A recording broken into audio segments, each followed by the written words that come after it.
السلام علیکم۔ آج جمعرات ہے، جولائی کی 14 تاریخ۔ پاکستان میں شام کے 7، بھارت میں 7:30، اور یہاں ہمارے اسٹوڈیوز کی گھڑیوں میں صبح کے 10 بج رہے ہیں۔ وائس آف امریکہ واشنگٹن کی اردو سروس سے میں ہوں خالد حمید، خبروں کے ایک بلیٹن کے ساتھ۔ امریکہ کے صدر جو بائیڈن نے مشرق وسطی کے 4 روزہ دورے کا آغاز کر دیا ہے۔ صدر جو بائیڈن عہدہ سنبھالنے کے بعد جمعرات کو اپنے پہلے مرحلے میں اسرائیلی رہنماؤں سے ملاقات کر رہے ہیں۔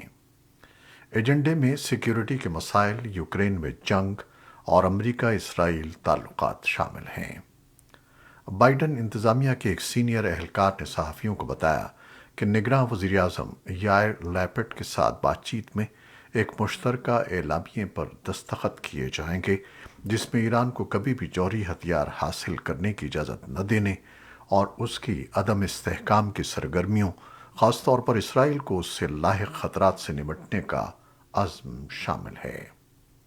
اسرائیل سن 2015 میں ایران اور عالمی طاقتوں کے گروپ کے درمیان طے پانے والے اس بین الاقوامی معاہدے کا بڑا ناقد تھا جس نے پابندیوں میں نرمی کے بدلے ایران کے جوہری پروگرام کو محدود کر دیا تھا۔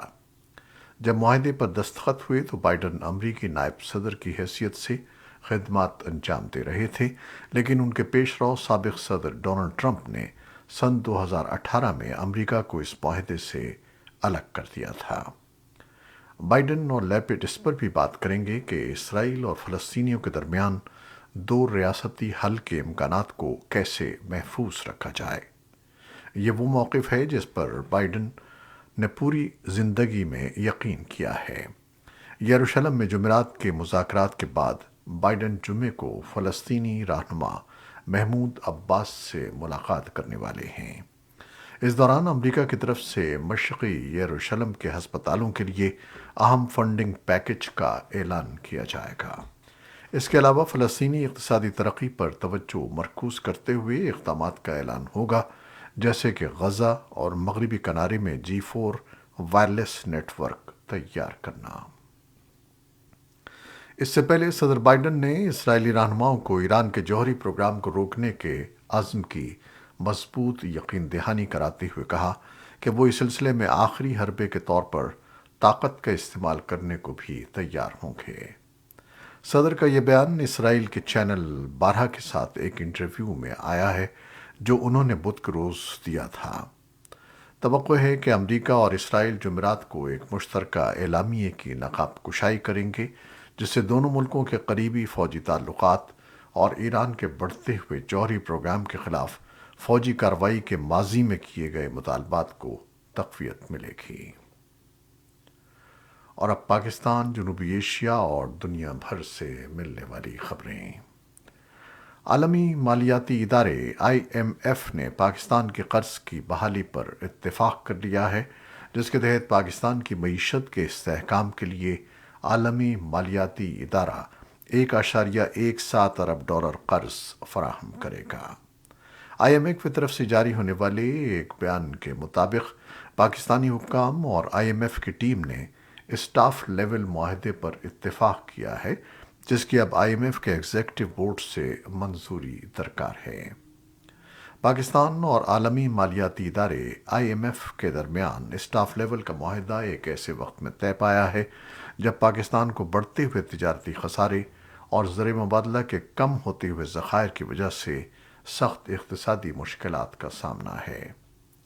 اقتصادی ماہرین نے IMF کے ساتھ بیل آؤٹ پیکج بحال ہونے کو پاکستان کے لیے حوصلہ افزا قرار دیتے ہوئے کہا ہے کہ اس سے نہ صرف پاکستان کی اقتصادی مشکلات کم ہوں گی بلکہ دیگر عالمی مالیاتی اداروں اور دوست ممالک سے بھی پاکستان کو مالی معاونت کا قوی امکان پیدا ہو جائے گا۔ سپریم کورٹ آف پاکستان کی طرف سے ڈپٹی اسپیکر رولنگ از خود نوٹس میں تفصیلی فیصلہ آنے پر پاکستان تحریک انصاف نے اسے متضاد قرار دیا ہے اور سابق وزیر اطلاعات فواد چودھری نے اسٹیبلشمنٹ پر سخت تنقید کی ہے۔ اس فیصلے پر پاکستان کے وزیر اعظم شہباز شریف نے کہا ہے کہ عدم اعتماد ووٹ سے متعلق سپریم کورٹ کے فیصلے نے عمران خان اینڈ کمپنی کا جھوٹ بے نقاب کر دیا ہے۔ سپریم کورٹ آف پاکستان نے گزشتہ شام اپنے تفصیلی فیصلے میں کہا کہ ڈپٹی اسپیکر قاسم سوری کی طرف سے عمران خان کے خلاف تحریک عدم اعتماد کو مسترد کر کے قاسم سوری نے بادی النظر میں اپنی آئینی ذمہ داری کی خلاف ورزی کی ہے۔ پاکستان کے مالیاتی دارالحکومت کراچی میں مانسون کی طوفانی بارشوں کی شدت دیکھنے میں آ رہی ہے۔ بارش کے حالیہ سلسلے سے نہ صرف مرکزی سڑکیں، پرانے اور نشیبی علاقے زیر آب آئے ہیں، بلکہ شہر کے مہنگے اور پوش ترین علاقے ڈیفنس ہاؤسنگ اتھارٹی کے کئی علاقے بھی زیر آب آ گئے ہیں۔ سی بی سی کے ترجمان نے بات کرتے ہوئے کہا کہ بورڈ نے علاقے میں سیلاب جیسی صورتحال سے بچنے کے لیے بہت سے اقدامات کیے ہیں، لیکن بارشیں معمول سے کہیں زیادہ تھیں۔ اس کے باوجود سی بی سی نے ریکارڈ وقت میں پانی نکالنے کا انتظام کیا، تاہم کراچی کی معروف این ای ڈی یونیورسٹی کے dean faculty of architecture and management sciences doctor Noman Ahmed نے کہا کہ اس مسئلے کو حل کرنے کا واحد طریقہ یہ ہے کہ پانی کے قدرتی راستوں کو آبادیوں اور تعمیرات سے خالی کیا جائے اور پانی کو اپنے راستوں سے بہنے دیا جائے۔ World food programme W F P کا کہنا ہے کہ سن 2022 کے آغاز سے ڈبلیو ایف پی نے افغانستان میں 18 ملین سے زیادہ لوگوں کی زندگیاں بچانے کے لیے امداد دی ہے، جس میں 4,10,000 ملین ٹن خوراک اور 115.2 ملین ٹن امریکی ڈالر مالیت کی نقد رقم اور فوڈ واؤچر شامل ہیں۔ افغانستان میں تقریباً 19 ملین افراد یعنی آبادی کا نصف حصہ خوراک کے شدید عدم تحفظ کا شکار ہے، اور جون میں ملک کے مشرقی حصے میں آنے والے حالیہ زلزلے کی وجہ سے اس میں اضافہ ہو گیا ہے۔ ازبک قائم مقام وزیر خارجہ ولادیمیر نوروف کا کہنا ہے کہ طالبان حکومت کا وفد 25 اور 26 جولائی کو تاشقند میں ہونے والے بین الاقوامی اجلاس میں شرکت کرے گا، جس میں دنیا بھر سے 20 دیگر ممالک مدعو ہیں۔ اجلاس کا مقصد افغانستان پر توجہ مرکوز کرنا ہے، جس میں فریقین کے درمیان بین الاقوامی ذمہ داریوں کی تکمیل اور دستخط شدہ معاہدوں کو قبول کرنے کے حوالے سے بات چیت کی جائے گی۔ طالبان کی کابل پولیس کے ترجمان خالد زدران نے وائس آف امریکہ کو تصدیق کی ہے کہ افغانستان میں سلفی رہنماؤں میں سے ایک مولوی سردار ولی کو بدھ کو دیر گئے کابل میں نامعلوم مسلح افراد نے ہلاک کر دیا۔ افغانستان میں سب سے زیادہ بااثر سلفی اسکالر شیخ سردار ولی نے گزشتہ اکتوبر میں طالبان کے جنرل ڈائریکٹوریٹ آف انٹیلیجنس کی طرف سے منعقدہ ایک اجتماع میں سلفی وفد کے ہمراہ طالبان کی حمایت کا اعلان کیا تھا اور داعش خراسان کو مسترد کیا تھا۔ طالبان باختر نیوز ایجنسی کے سربراہ عبدالحنان ہمت نے کہا ہے کہ سردار ولی نے طالبان کے ساتھ وفاداری کا اعلان کیا تھا، اس لیے امکان ہے کہ وہ داعش کے ہاتھوں مارے گئے ہوں۔ یوکرینی حکام نے بتایا ہے کہ روس نے جمعرات کو وسطی یوکرین کے شہر وینیتسیا پر میزائلوں سے حملہ کیا، جس کے نتیجے میں کم از کم 12 افراد ہلاک اور 25 زخمی ہو گئے۔ پولیس نے بتایا کہ 3 میزائل شہر کے وسط میں واقع ایک دفتر کی عمارت پر گرے اور علاقے میں رہائشی عمارتوں کو نقصان پہنچا۔ یوکرینی حکام کے مطابق جنوبی شہر میکولائف میں روسی میزائل حملوں میں کم از کم 5 افراد ہلاک ہو گئے۔ ایسوسی ایٹڈ پریس کی خبر کے مطابق یہ حملے گزشتہ روز ملک بھر میں توپ خانے اور میزائل کارروائیوں کے سلسلے کا حصہ تھے، جس میں مشرقی اور جنوبی علاقوں میں کم از کم 10 افراد ہلاک اور درجنوں زخمی ہوئے۔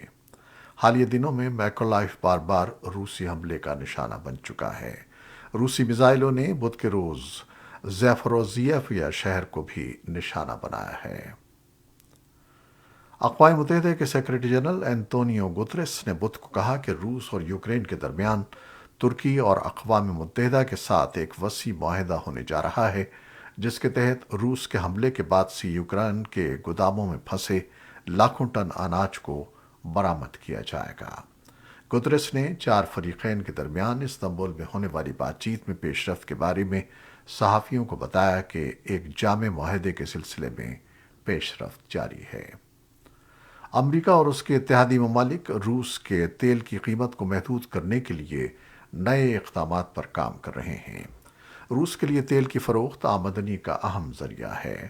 7 صنعتی ممالک کے گروپ کے رہنماؤں نے عارضی طور پر تیل کی قیمت کی ایک حد کا تعین کرنے پر اتفاق کیا ہے، جس کا مقصد روس کو مجبور کرنا ہے کہ وہ منڈی سے کم قیمت پر تیل فروخت کرے۔ اس اقدام سے یوکرین کے خلاف روس کی جنگ کو روکنے میں مدد ملے گی، جبکہ ممکنہ طور پر توانائی کی کم لاگت کو کم کیا جائے گا۔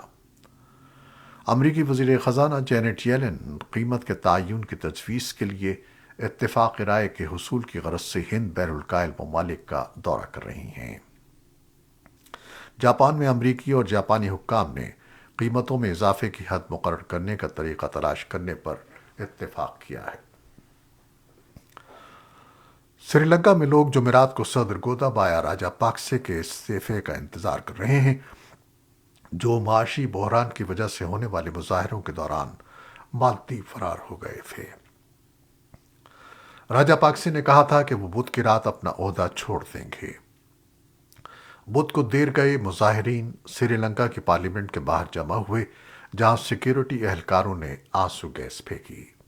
خبر رساں ادارے رائٹرز کے مطابق وزیر اعظم رانیل وکرما سنگھے نے مزید بدامنی کو روکنے کی کوشش کے لیے سری لنکا کے دارالحکومت کولمبو میں جمعے کی صبح تک کرفیو نافذ کر دیا ہے۔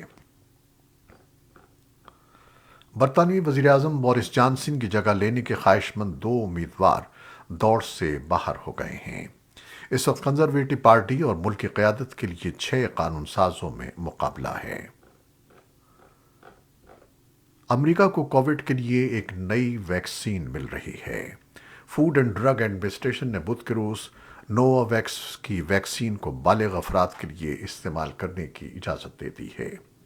یہ فائزر اور ماڈرنا سے زیادہ روایتی قسم کی ویکسین ہے، جو پہلے ہی بیشتر امریکیوں کی حفاظت کے لیے استعمال ہوتی ہے۔ امریکہ میں ابھی تک لاکھوں بالغوں نے وبائی مرض سے تحفظ کی ویکسین نہیں لگائی ہے۔ یہ تھیں وہ خبریں جو فیس بک لائیو پر ہم نے آپ کے لیے پیش کی۔